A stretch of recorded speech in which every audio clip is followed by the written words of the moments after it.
This incredible story of transformation begins in one of the school's classrooms. The young man suddenly woke up and realized that he had gone back in time to before his college entrance exams. He shouted and jumped out of his chair, grabbing his hair in horror.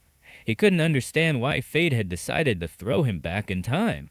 This certainly hadn't happened after he entered college. Since ancient times, humanity on the blue planet had suffered from a catastrophe known as the invasion of the secret realms. Sometimes these creatures invaded the human world, some of them possessing enough power to wipe out all of humanity from the face of the earth. To survive, humans developed the monstrous gene system, a special technology that allowed them to implant monster genes into their bodies, awakening powerful combat abilities. Only warriors like these could protect humanity, and because of that, they enjoyed far greater status and privileges than ordinary people. The blue planet had entered an era where strength decided everything, and all else became secondary. But Itan held his head, trying to understand what was happening, unable to believe that he was a high school student again. His classmates started laughing at him, saying that a loser like him shouldn't even dream of getting into college. One of the students, Vanessa, asked with disdain why a loser like him hadn't dropped out yet. Itan looked at her irritably, realizing that no story about a bullied protagonist seemed complete without a witch-like character tormenting him. Judging by the situation, the previous owner of this body hadn't had a good reputation. Itan was stunned. Everything that was happening felt like a misunderstanding, and now he would have to pay for the mistakes of the body's former owner. Suddenly, the teacher announced that the students should prepare, as the genetic modification injection would begin soon, and that they now needed to believe in their own strength. However, there was a hint of irritation in his tone toward Itan, implying that he was not a diligent student. Itan only smiled awkwardly, concluding that this was all some kind of joke, because it wasn't he who had been lazy, but the body's original owner. Now that he had this life, he would correct those mistakes and do everything right. After some time, the students gathered in the genetic injection hall, where the solemn awakening ceremony was taking place. There were countless test tubes filled with the awakening serum, each containing the primary genes of various magical creatures. After receiving the injection, each student would absorb one of the genes at random and awaken the power within themselves. Soon the teacher began calling the students one by one to receive their dose. One after another, the students injected the serum. Although the teacher assured them that everything would be fine, the hall was soon filled with screams of pain. Itan knew that something similar awaited him, but he clenched his teeth, made up his mind, and injected the serum into himself. However, nothing happened. He stood there with his eyes wide open, feeling no change at all. The teacher approached him suspiciously and realized that there was no visible reaction. He wondered if perhaps Itan had received the wrong serum. Then Vanessa burst into loud laughter, walked over and mocked him, saying that a loser like him shouldn't even dream of getting into college. She poked his face with her finger, adding that a warrior without awakening was like a bird without wings, which meant he was definitely doomed. But at that moment, the system suddenly reacted and announced that the protagonist had activated the unique gene of the infinite monster. When Vanessa noticed his sudden movement, she irritably asked what that loser thought he was doing. Itan tried to warn her to step back, but as always, Vanessa ignored him. The next second, the protagonist's body began to tremble as he transformed into a furious, monstrous beast. The surge of energy was so powerful that Vanessa, being the closest, was thrown across the room, and then the shockwave struck the rest of the students. The sudden burst of energy immediately attracted the attention of those who had awakened earlier, including El Joshua, who also noticed what was happening. In that moment, the system informed Itan that he had awakened an A-level gene called the Mad Spring Flame. He was stunned, trying to grasp what was happening, wondering if he had just won the jackpot of this system. Until recently, everyone had considered him a failure, but now the students realized that he might have awakened something monstrously powerful. His aura practically swept everyone around him, especially Vanessa, who only had a level 2 monster awakened. Itan apologized for causing such a commotion, reminding them that he had warned everyone to stay back, but no one listened. Soon after, the loudspeaker announced that The third-year students who had completed their awakening were instructed to report to the testing building. There, they would determine the type of their magical beast and the level of their combat ability. Holographic screens displayed each student's data as they were tested. Now it was Joshua's turn, widely recognized as the best student of the year. He had awakened one of the best third-level bloodlines, the Ice Demon Dragon. Then came the turn of El, who ranked first in the entire province. He awakened a rare fourth-category bloodline, the Underworld Sparrow. At that moment, Itan noticed something strange. All of the students possessed third or fourth category genes, but his was classified as nothing more than a lower class gene. Soon it was his time to be tested. As he walked toward the capsule, a crowd of classmates watched him with admiration, convinced they were witnessing the rise of a future legend. Itan understood perfectly that in this world, strength decided everything. He entered the capsule fully aware of his own power. Behind him, the crowd erupted in applause. But what happened next shocked everyone. Only a basic description appeared on the screen. Itan possessed an unknown beast gene. The classroom fell silent. The students looked at each other, confused and unable to understand what was happening. When the confusion faded, they burst into laughter, calling the protagonist a disgrace, and feeling embarrassed for having admired him. But Itan had expected this result. Deep down, he knew that his combat strength and beast gene were far too unusual. His gene wasn't recognized by the testing system, but a special internal signal was activated, confirming the presence of the infinite monster gene. This meant that, unlike the others, he was capable of collecting countless monster genes and strengthening himself without limits. With this realization, he swore that he would become the king of monsters. Later that day, the awakening ceremony ended and classes were dismissed, but a conversation took place in the teacher's office. The teacher was surprised when Itan announced that he wanted to take some time for self-study and prepare for the college entrance exams. Itan firmly stated that he wanted to improve because he was far behind and now needed to undergo special training. The teacher reminded him that the only way to become a warrior was to enter a university, and that Beijing University was extremely difficult to get into. But Itan assured him that he was ready to do anything in the name of power, because his determination was genuine. A little while later, Itan arrived at the Warrior Center, already aware that his parents' house had been mortgaged for about 600,000 yen. However, before heading into the city, he decided he needed to increase his strength.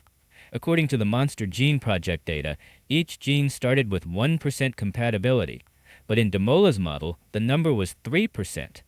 The only logical explanation was that Demola's model had absorbed energy from the awakening serum. Realizing this, Itan concluded that instead of training, he could spend money buying genetic supplements to accelerate his muscular growth.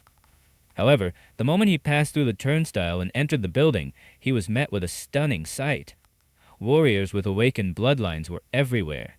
After Demola's awakening, Itan had gained a unique sensory ability, a vital magnetic field, and with it he began hearing echoes of bestial blood. All of this awakened within him a battle hunger he could barely contain. After all, Demola was considered the king of all beasts. Suddenly, someone grabbed his shoulder from behind.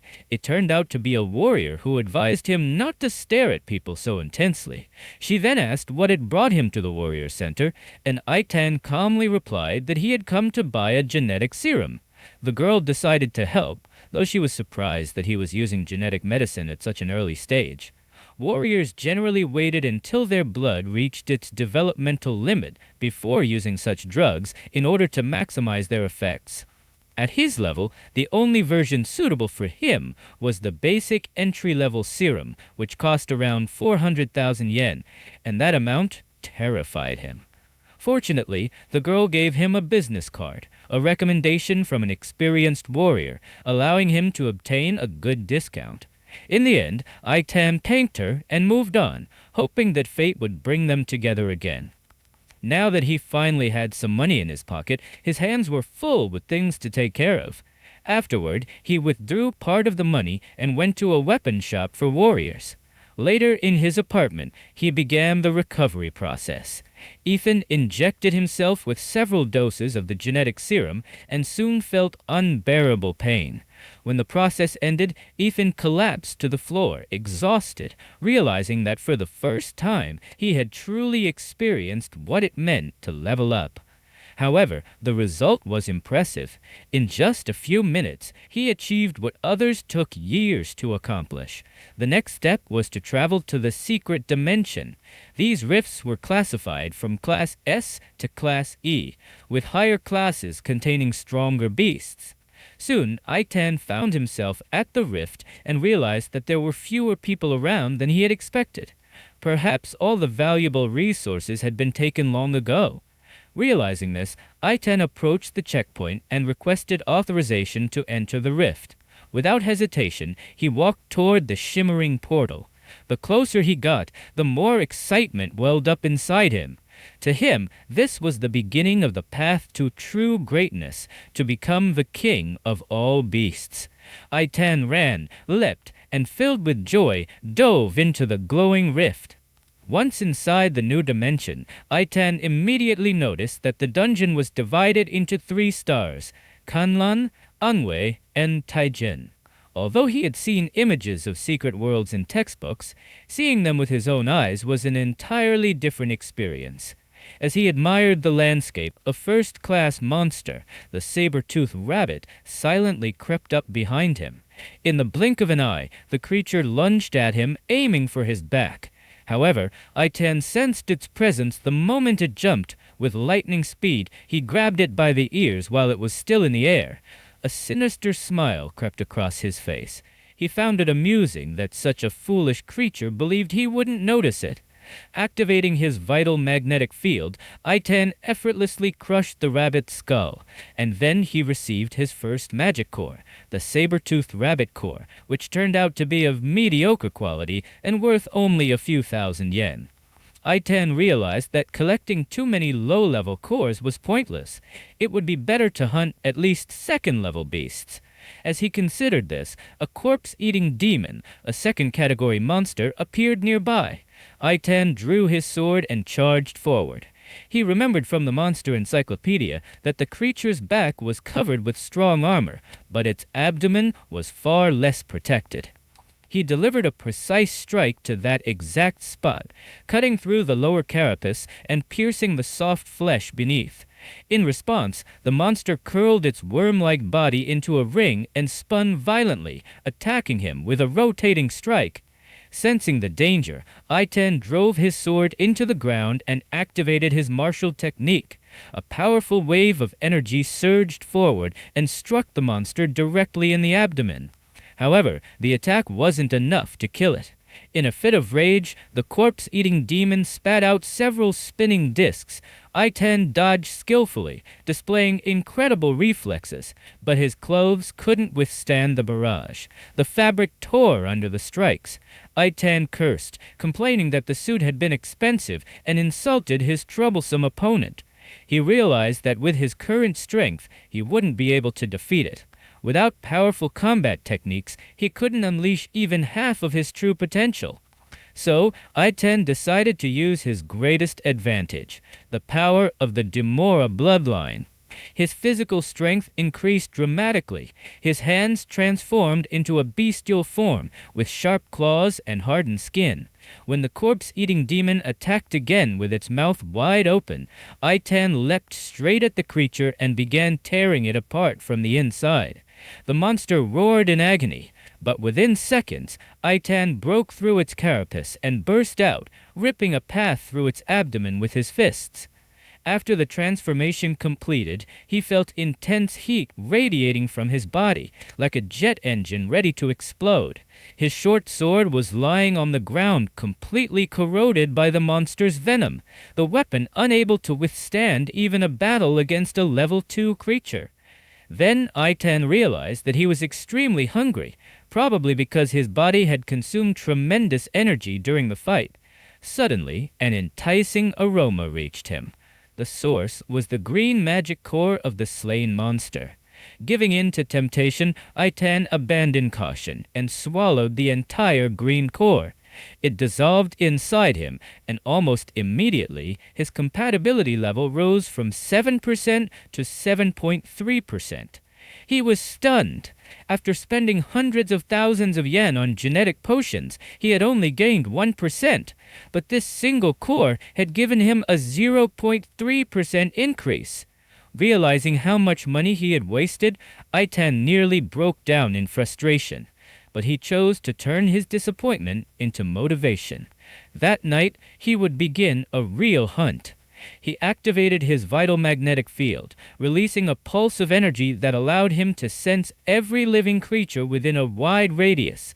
After several hours, his compatibility had risen to 9%, but the white cores stopped providing any further increase, so Aitan began selling them. After recalculating his earnings, he discovered he had made around 200,000 yen, but time was passing relentlessly. Only not as the days for the admission exams approached, a team of 6 warriors stood at the entrance of the Class D rift, discussing their strategy to obtain the blood jade flower. Captain Lin calmly pointed behind them and assured the group there was no need for concern. He had already contacted the agency to find a new fighter for their team. The newcomer turned out to be none other than Aitan, who introduced himself under the name Deadslaw, stating that he was a 9th-level combat student. The captain noted that with the strength of a 9th-level combat discipline, the newcomer was formally unqualified for a Class D dungeon, therefore his role would be to observe, watch and learn. The most important thing is that he did not interfere with the others. Aitan agreed without objection. He was satisfied that the responsibilities had been clearly defined beforehand. It was better to avoid unpleasant surprises during the mission. The team then set off and crossed through the portal. According to the tracker, the blood jade flower was located in an oasis. Looking around, Aitan realized that just moments ago they had been in a tropical forest, yet now a vast desert stretched in every direction. At that moment, the driver noticed in the rearview mirror a horde of earth demon rats approaching. Lin ordered a fighter named Hood to handle the problem, and Hood immediately pulled out several throwing daggers. He hurled them with precision at the incoming creatures. As soon as the blades pierced the bodies of the rats, powerful explosions erupted, tearing the monsters apart. Aitan simply watched Hood, noting that he was relentless and capable of imbuing throwing daggers with combat energy, turning them into explosive bombs. After some time, the group reached their destination. They left the vehicle and continued on foot, which puzzled Aitan. There was still a long way to the oasis, so why not keep driving? The captain explained that the monsters in the area were extremely sensitive to sound, and the noise of an engine would immediately reveal their location. As they walked, Lin assigned tasks. He ordered the team to throw a morale grenade to lure out the monster. As for Dudsla, he was to simply stay aside and observe. Aitan shrugged. He was fine with that. The grenade contained monster pheromones, creating the illusion that their territory had been invaded. Such a trick was sure to attract nearby beasts, and, indeed, almost immediately a second-rank earth dragon burst out from the sand, roaring with fury. Meanwhile, at the site where Hood had previously destroyed a horde of earth rats, a man appeared. The stranger picked up one of Hood's daggers and, with sadistic pleasure, ran his tongue along the blade. Back at the oasis, the battle raged on. Captain Lin infused his sword with combat energy and, with mastery and precision, severed the dragon's head. When he landed, the squad members rushed to him, anxiously asking if he was all right. Lin sheathed his sword and replied that he was fine. He just needed to continue the mission. However, suddenly, the monster's massive paw fell on him in a final death spasm. The boys shouted, warning the captain, but it was too late. At that instant, Itan tensed the muscles in his legs and leapt into the air. While still airborne, he unleashed all his energy, firing a hyper ray directly at the monster. The attack was so powerful that the beast didn't stand a chance. The team was stunned. A mere martial arts student had dealt such devastating damage to a second-rank monster. Even the captain couldn't hide his admiration, but Itan seemed unfazed, accepting the attention with indifference. Old Lu then extracted the soul essence from the monster's remains and called everyone over to see it.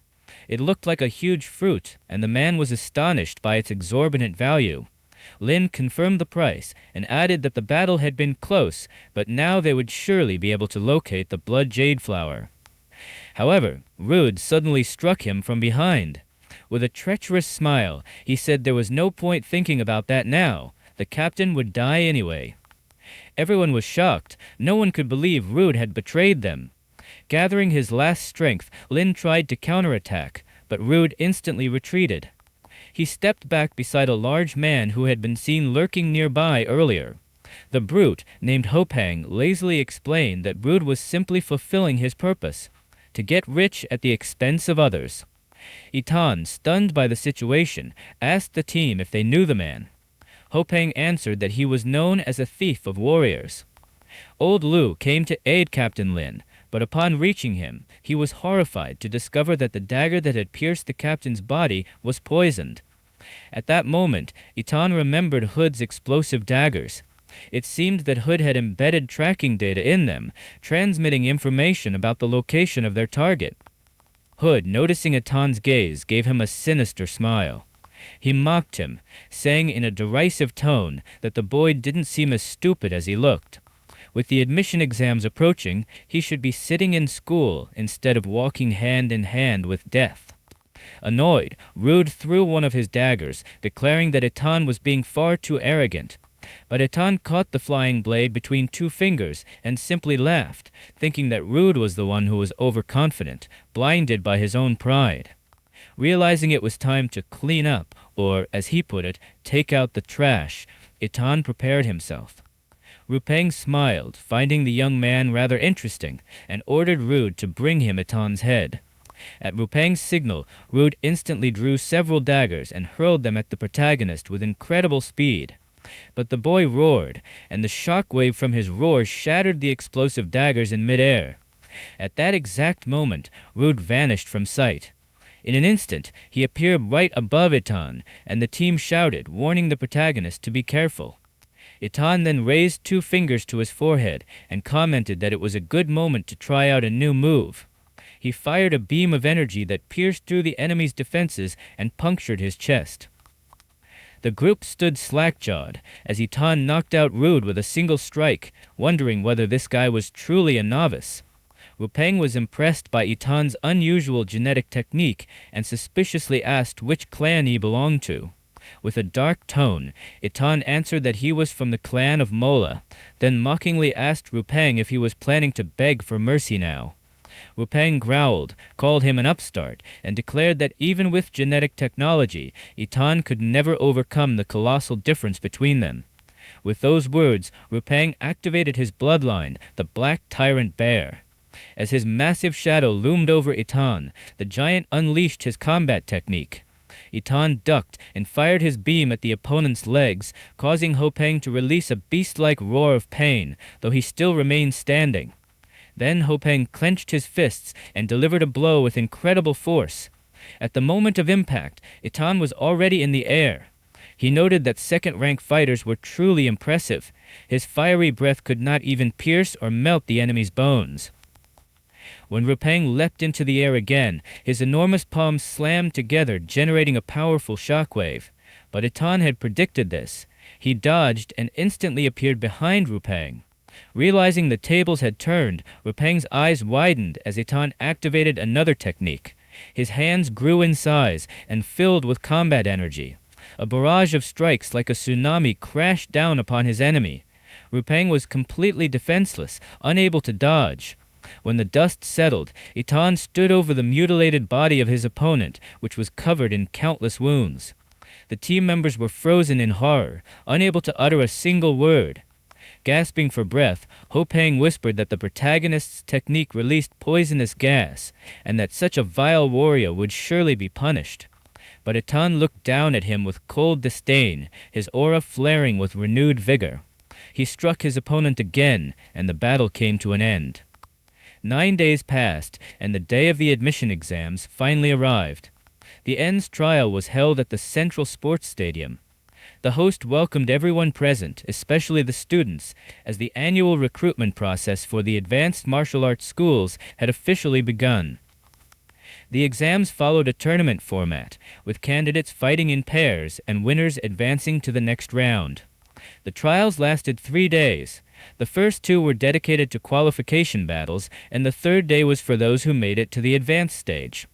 In the first arena, 2 boys were fighting. In the fourth, a boy faced a girl.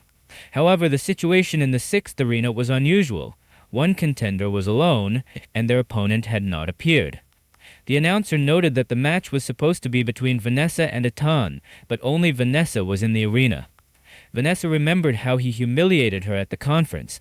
She intended to regain her honor, but the one she wanted to defeat hadn't even shown up for the match. The crowd began murmuring in discontent, whispering that it was disgraceful, that the participant was so pathetic that he was even afraid to take the admission exam. At that moment, the referee brought the whistle to his lips and was about to announce that time had run out and that the student from the first school of Anya had failed to appear. However, before he could finish speaking, a powerful energy suddenly swept through the arena.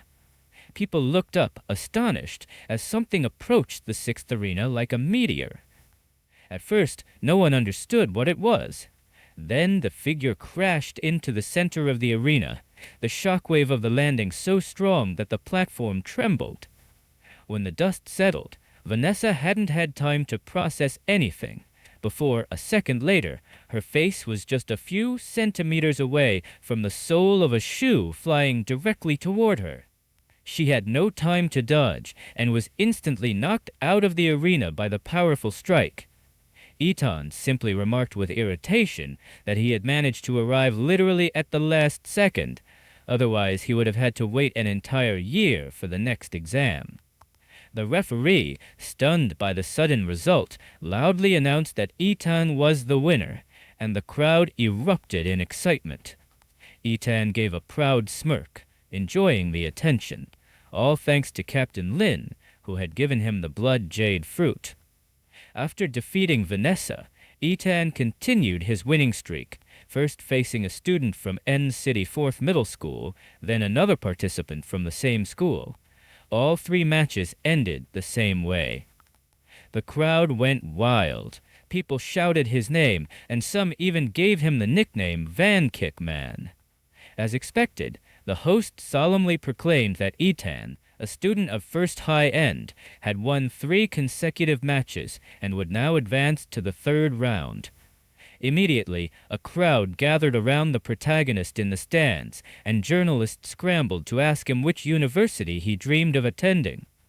Hearing their questions, Itan smiled with a proud, slightly sinister expression. He confidently declared that his goal was Ruwadu University. Upon hearing this, the crowd dispersed quickly, most of them thinking he was excessively self-confident. But Itan knew that strength was everything. He could already imagine the expressions on their faces when he claimed first place. At that moment, the examiners who had been observing his battles approached him and offered to reassess his combat level. After a quick evaluation, one of them took notice. Just 15 days earlier, Itan had been listed as a 3rd-level combat discipline, and now he had reached the 9th. Then they asked why he had risked his life in such dangerous places right before the exam. He calmly answered that he did it to find himself. Itan had traveled to secret worlds where he fought and broke through his genetic barriers. When the examiners heard this, they were stunned. One of them said he needed to report it to management immediately. In the waiting room, Itan checked his phone and was surprised to see how many live streams were being broadcast. Journalists interviewed parents and friends of the candidates. Unfortunately, no one had come for him. He was an orphan. No one cared. However, without his knowledge, his homeroom teacher was cheering for him with all his strength at home, fists clenched tightly in front of the screen. Itan then entered the arena again. This time, his opponent was Huang from the 3rd secondary school of the city. Huang was an 8th-level warrior with the bloodline of a rare 2nd-rank monster, and both his parents were fighters. Itan looked at Huang with an indifferent expression and suggested that he make the first move. Feeling mocked, Huang became furious. He activated his bloodline power and used a combat technique, accelerating to his maximum speed. His attack cut through the air, heading straight for the protagonist's face. But to his shock, when the claw was about to touch its target, Itan effortlessly caught his hand. Coldly, he commented that Huang's speed wasn't bad, but he was still far behind Huang. Without hesitation, Itan struck his head with his palm, the instant burst of force knocking Huang unconscious right there in the arena. Itan then challenged the arena, asking whether there was any opponent worthy of him, or if everyone else was the same.